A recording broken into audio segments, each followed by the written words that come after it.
Hey everyone, it's Aaliyah with Beyond the Frame, YouTube's #1 resource for everything behind the scenes of your favorite films, TV shows, and anime. And today we're talking about the TV show Squid Game, specifically everything you need to know before watching Season 2.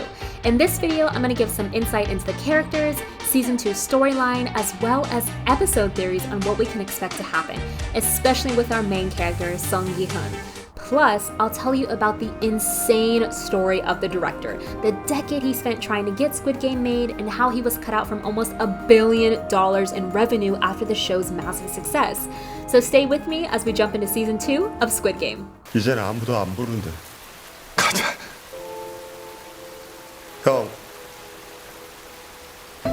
미안해.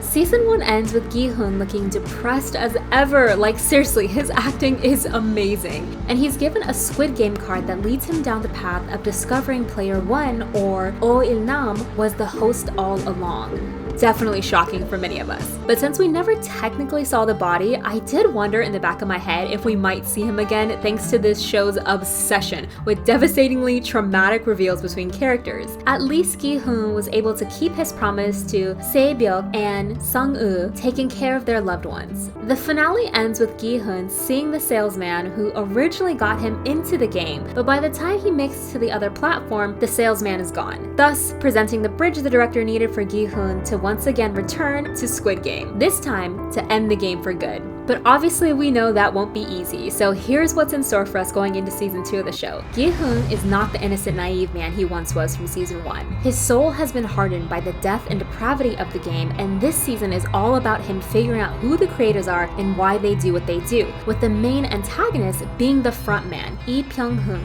reprising his role once more. Season 2 takes place nearly 3 years after Gi-hun won the game, making you wonder just how many other games have happened since then. 저희끼리 그때 보고 그렇게 얘기했던 것 같아요. 와, 우리가 이걸 다시 하고 있네요.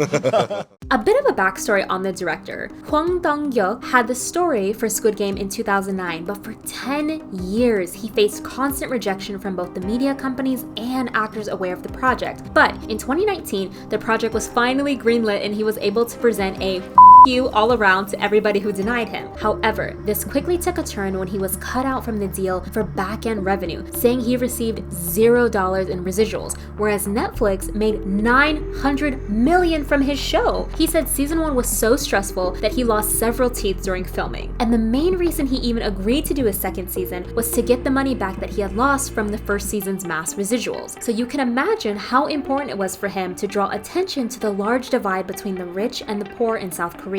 An example he uses in the show is how Gi-hun and Sang-woo's mothers both work as street vendors even at their age, drawing attention to the fact that South Korea's retirement system wasn't formalized until the 90s, meaning elders in that country do not have a pension and must keep working until they're physically incapable of working anymore. Korea is not the only country with this retirement crisis, but that's a whole other conversation. Some of the director's inspiration for Squid Game comes from Kaiji, a Japanese manga by Fukumoto-san, as well as 2001: A Space Odyssey.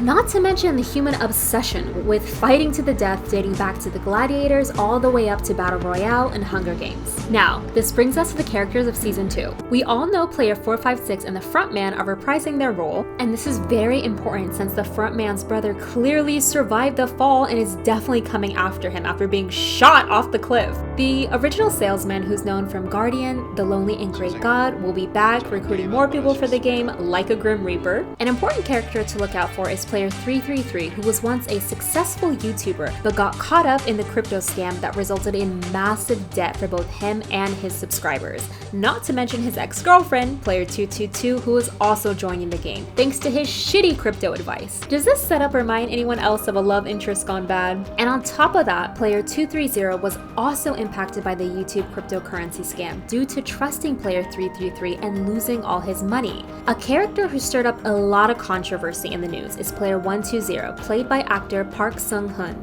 The reason for people's outrage is because Player 120's backstory is about a former Special Force soldier who joined Squid Game because she's short on money for her gender-affirming surgery, which creates a problem since the real actor is non-transgender, resulting in a backlash with many people saying a transgender actor should have been cast. Another key player to be on the lookout for is player 7, who's known as an immature and shameless gambler who joined the game to pay off his gambling debt, which is unfortunate because his mother also joined in the hopes of paying off her son's debt, having no idea what's about to happen. This is definitely going to be a traumatic storyline for us. So with any big show, it's hard to keep everything quiet, and a few leaks have gotten out about season 2. So I won't spoil anything, but I do have a few theories you might enjoy hearing. As you can probably guess, the first 1 to 2 episodes will be focused on Gi-hoon getting back into the game, and he will definitely be trying his best to track down the salesman. I believe we should learn a little bit more about the recruiters since the director does enjoy the behind the scenes of the Squid Game operations team. There's also talk of less games this season since there's only 7 episodes, but if you look at this shot here with the carousel scene, it could be like musical chairs, only instead of sitting on a chair, you have to make it to one of the doors to be safe, which, as you can imagine, will lead to mass hysteria since there's more people than there are doors. Another theory I heard is that the frontman is ultimately trying to recruit Gi-hoon into being the next frontman, and because of Gi-hoon's fairness, it makes him the best candidate for the job. And one other thing to think about and keep in mind is how rigid the previous host was, and how the frontman is all about fairness and equality between players. So for this season, I can't imagine the frontman being happy with Gi-hoon playing since he already knows a lot of the rules of the game. The final piece I will leave you with is that it sounds like season 2 is going to be even more brutal and violent, with death and carnage permeating the screen thanks to the amplified childlike colors and kid rooms.